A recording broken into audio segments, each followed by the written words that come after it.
सोचो एक बार, तुम एक ट्रैफिक सिग्नल पे हो। रेड लाइट है, लेकिन तुम्हारे पीछे हॉर्न बज रहे हैं। तुम्हारा दिमाग गुस्सा हो रहा है, हाथ स्टीयरिंग व्हील को जोर से पकड़ रहा है और आंखें सिग्नल की तरफ चिपकी हुई है। तुम बस सोच रहे हो, ये लोग रुक क्यों नहीं सकते 2 मिनट। लेकिन क्या तुमने कभी ये सोचा है कि उन लोगों का दिमाग इस वक्त कैसे काम कर रहा है, या फिर तुम्हारा अपना रिएक्शन उस हॉर्न के वजह से क्यों बदल गया। यही है ट्रैफिक साइकोलॉजी का असली गेम। यह कोई बोरिंग सब्जेक्ट नहीं है। यह एक ऐसा साइकोलॉजिकल थ्रिलर है जो हर रोड पे, हर सिग्नल पे और हर स्टीयरिंग व्हील के पीछे छुपा हुआ है। जब कोई रश ड्राइविंग करता है, जब कोई जेब्रा क्रॉसिंग इग्नोर करता है, जब लोग बिना हेलमेट के बाइक चलाते हैं, उन सब के पीछे एक स्ट्रॉन्ग साइकोलॉजिकल रीजन होता है। और आज हम वही रीजन समझेंगे। ट्रैफिक साइकोलॉजी मतलब सिर्फ रोड सेफ्टी रूल या ड्राइविंग टेस्ट पास करना नहीं होता। यह समझना होता है कि एक इंसान का माइंड रोड पर कैसे बिहेव करता है। क्या फियर उसके एक्शन को कंट्रोल करता है, क्या ईगो उनकी स्पीड डिसाइड करता है, क्या स्ट्रेस उन्हें एक्सीडेंट की तरफ ले जाता है। सोचो, अगर तुम एक हाईवे पर हो, रात का टाइम है, सामने एक ट्रक बिना लाइट का आ रहा है। तुम्हारा ब्रेन इंस्टेंटली अलर्ट हो जाता है। यह रिएक्शन तुम्हारे अंदर कहाँ से आया? यह सिर्फ रिफ्लेक्स नहीं है, यह ट्रेनिंग भी है, और इस ट्रेनिंग के पीछे भी साइकोलॉजी है। जब कोई ड्रंक ड्राइविंग करता है तो क्या उसका डिसीजन लॉजिकल होता है? नहीं। उस मोमेंट पर उसका ब्रेन एक इल्यूजन क्रिएट करता है जिसमें वो समझता है कि सब कुछ कंट्रोल में है, जबकि रियलिटी कुछ और होती है। यह इल्यूजन वाला game, illusion of control, traffic psychology का एक पावरफुल कॉन्सेप्ट है। अब बात करते हैं ग्रुप बिहेवियर की। जब रोड पर एक क्राउड होता है, जैसे किसी जाम में, तो लोग एक दूसरे को देखकर रिएक्ट करते हैं। अगर एक आदमी रॉन्ग साइड चलने लगता है तो दूसरा भी उसी डायरेक्शन में निकल पड़ता है। यह हर्ड मेंटलिटी है और यह बहुत कॉमन है इंडिया के रोड्स पर। बचपन में हमें सिखाया गया था सिग्नल पे रुकना है, पर जब हम बड़े होते हैं सोसाइटी हमें यह सिखाती है जितनी जल्दी निकलोगे उतना स्मार्ट बनोगे। यह कॉन्ट्रडिक्शन ही ट्रैफिक प्रॉब्लम की जड़ है।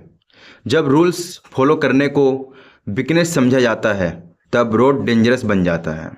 क्या तुमने कभी देखा है कि जब एक वीआईपी कॉन्वे निकलता है तो लोग कैसे बेचैन हो जाते हैं? यह सिर्फ टाइम का इशू नहीं होता, यह साइकोलॉजिकल फ्रस्ट्रेशन होता है। जब लोग अपने आप को पावरलेस फील करते हैं, तब उनका बिहेवियर अनप्रिडिक्टेबल बन जाता है। ये अनप्रिडिक्टेबिलिटी ट्रैफिक एक्सीडेंट्स का कोर रीजन है। ट्रैफिक साइकोलॉजी एक डीप ओशन है।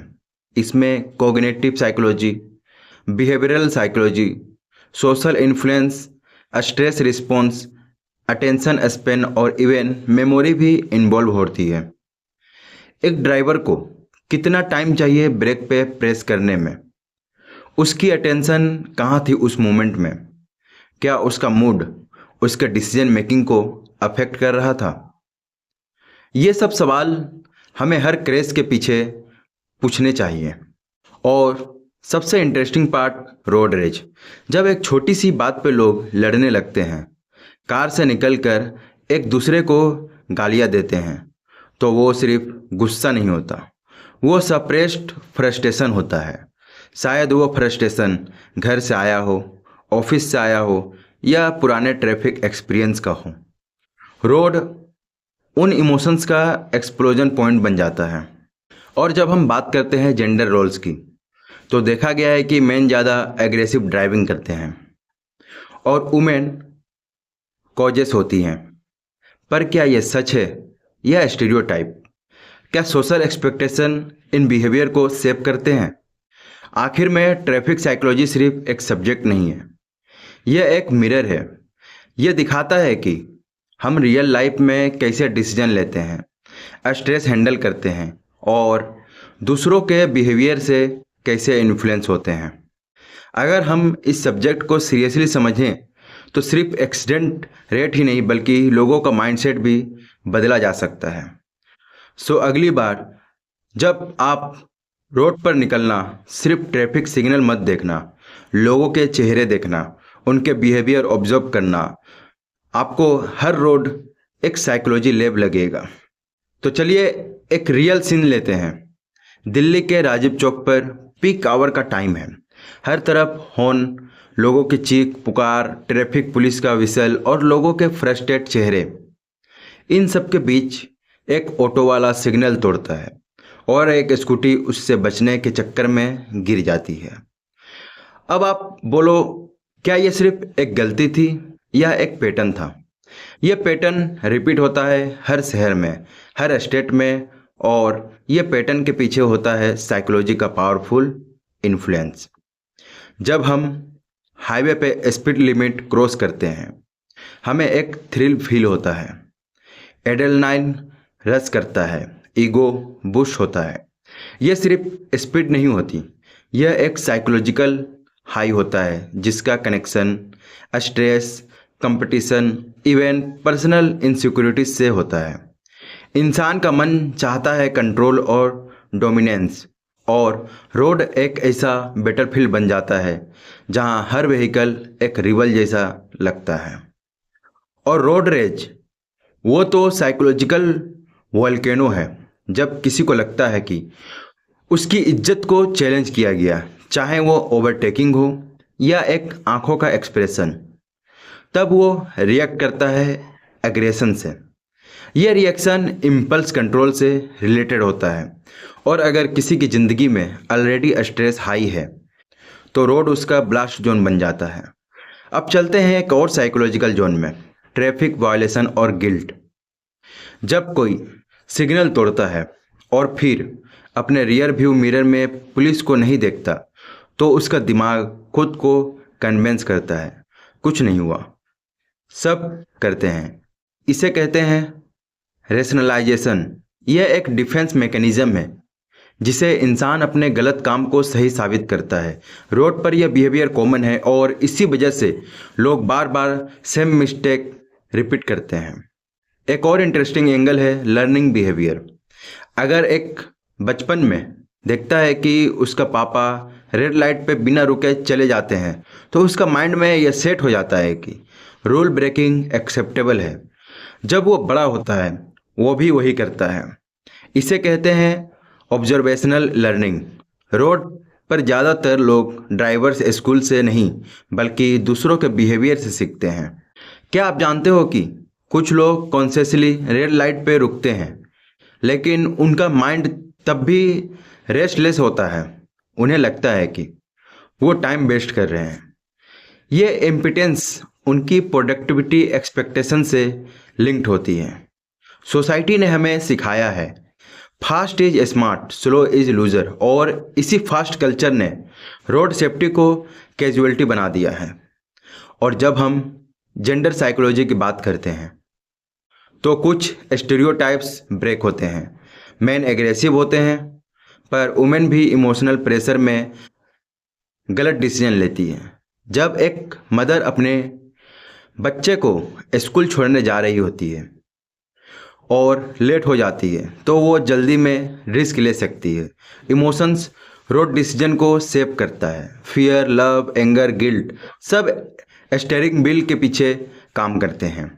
ग्रुप डायनामिक्स भी ट्रैफिक साइकोलॉजी में मेजर रोल प्ले करता है।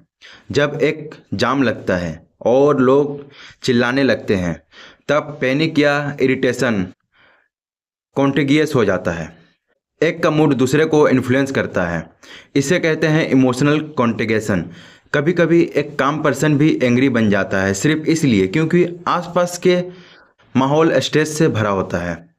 और अब बात करते हैं अटेंशन स्पैन की।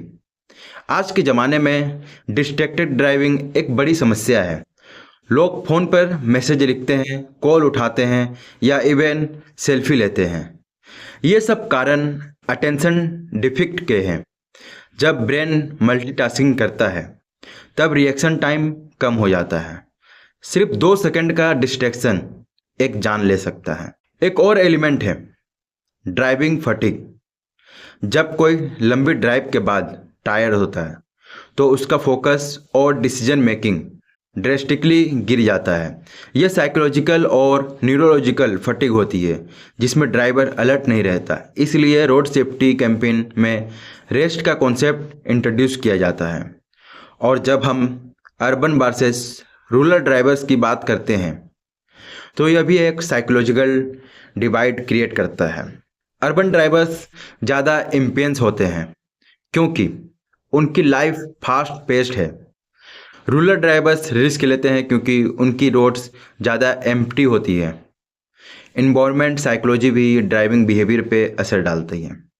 क्या आपने कभी ये ऑब्जर्व किया है कि जब कोई प्रीमियम कार हॉर्न करती है तो लोग जल्दी रास्ते देते हैं और जब एक स्कूटर हॉर्न बजाता है तो लोग इग्नोर कर देते हैं? ये क्लास बेस्ड साइकोलॉजिकल बिहेवियर है। लोग अनकॉन्शियसली स्टेटस बेस्ड रिस्पॉन्स देते हैं। यह भी ट्रैफिक साइकोलॉजी का पार्ट है। हर रोड पर हर व्हीकल के अंदर एक साइकोलॉजिकल मूवी चल रहा होता है। हर पर्सन का पास्ट, उसका मूड, उसके सपने, उसका स्ट्रेस सब उसकी ड्राइविंग को शेप करता है। जब हम सिर्फ ट्रैफिक रूल से रोड मैनेज करने की कोशिश करते हैं तो हम असल प्रॉब्लम से नज़र हटा लेते हैं, इंसान के दिमाग से। ट्रैफिक साइकोलॉजी हमें यह सिखाता है कि रोड एक रिफ्लेक्शन है सोसाइटी का। अगर हमें रोड सेफ बनाना है तो पहले माइंड को सेफ बनाना पड़ेगा। रूल्स के साथ इमोशंस और साइकोलॉजी का फ्यूजन ज़रूरी है। तो अगली बार जब आप कार में बैठो या बाइक पर निकलो, सिर्फ एक्सेलेटर और ब्रेक मत देखो। अपना दिमाग समझो और सामने वाले का बिहेवियर डिकोड करने की कोशिश करो। आपको रोड एक लाइफ साइकोलॉजिकल पजल लगेगा जिसका सॉल्यूशन आपके हाथ में है। आपका सफ़र अभी यहाँ ख़त्म नहीं हुआ है। अब चलते हैं रोड के उस हिस्से में है जहाँ आंखें तो देखती हैं पर दिमाग काम नहीं करता, जहाँ ब्रेक से पहले परसेप्शन होता है और हर एक्सीडेंट के पीछे एक इनविजिबल मेमोरी लूप छुपा होता है। सुबह के 8 बज रहे हैं, आप ऑफिस जा रहे हो। आपका दिमाग ऑलरेडी एक मीटिंग का स्लाइड्स के बारे में सोच रहा है। तभी एक साइकिल वाला अचानक आपके सामने आ जाता है। आप ब्रेक मारते हो, बच जाता है, लेकिन आपका दिल 1 सेकंड के लिए रुका था ना। ये होता है attention failure with visual overload. आज के शहर नियॉन बोर्ड्स, फ्लैशी होर्डिंग्स और मोबाइल स्क्रीन से भरे हुए हैं। जब ब्रेन को एक साथ इतना ज़्यादा इनपुट्स मिलते हैं तो सिलेक्टिव अटेंशन एक्टिवेट होता है। इसका मतलब आप सिर्फ वही चीज़ देखते हो जो आपका दिमाग डिसाइड करता है इम्पोर्टेंट है, बाकी सब बैकग्राउंड में चला जाता है। और इसी में होती है एक्सीडेंट की एंट्री। अब इसे एक एग्जांपल से समझते हैं। आप सिग्नल क्रॉस कर रहे हो, आपका दिमाग सिर्फ ग्रीन लाइट पे फोकस्ड है, पर आपका ब्लाइंड स्पॉट में एक लड़का रोड क्रॉस कर रहा है। आपने उसे नहीं देखा क्योंकि आपका अटेंशन एक ही पॉइंट पे लॉक्ड था। इसे कहते हैं इनेंशियल ब्लाइंडनेस। यह रोड के सबसे साइलेंट किलर में से एक है। अब बात करते हैं एक्सटेंट मेमोरी लूप्स की। क्या आपने कभी सुना है कि एक बार एक्सीडेंट होने के बाद कुछ लोग वही जगह से गुजरना अवॉइड करते हैं या उनका हाथ ब्रेक पर बार बार चला जाता है? यह उनका सबकॉन्शियस मेमोरी लूप होता है। जब कोई ट्रॉमेटिक इवेंट होता है, ब्रेन उस जगह, टाइम और सिचुएशन को रिकॉर्ड कर लेता है बिना पूरे सेंस के, और अगली बार जब वहाँ वैसे ही सीन दिखता है, ब्रेन ऑटोमेटिक रिएक्शन देना शुरू करता है, चाहे वो डेंजर हो या ना हो। इसे भी एक एग्जांपल से समझते हैं। एक ड्राइवर जिसका एक्सीडेंट एक फ्लाईओवर पर हुआ था, वो हर फ्लाईओवर पे स्पीड स्लो कर देता है, चाहे पीछे से कोई हॉर्न मार रहा हो।